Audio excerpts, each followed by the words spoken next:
It's a big problem for people trying to help the homeless. Now, more single women are seeking shelter than there are places available to put them.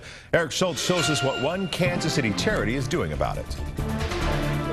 This hasn't been an easy life for 63-year-old Dee Dee Ward. I got osteoporosis, seizures, and hearing problems.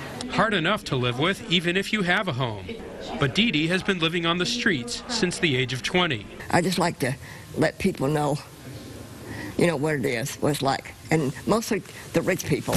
Because rich people don't understand what we have. In Dee Dee's case, it's not much. She bounces around from shelter to shelter. Like many homeless women in KC, issues stemming from mental illness prevent her from staying in one place too long. 1, 2, 3, dig! Now something's being done about it. The Kansas City Rescue Mission broke ground on a new shelter today. It's for single women with mental health issues. They'll use existing buildings from what used to be St. Aloysius Church, and they'll focus on helping women like Dee Dee with dual diagnoses.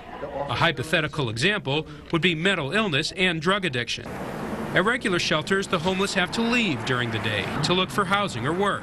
But for someone that's got a mental illness or an addiction or a trauma, that is very scary to have to leave every single day and then make it back at night. At this shelter, they won't be forced out, and they'll get help with recovery and transition to permanent housing.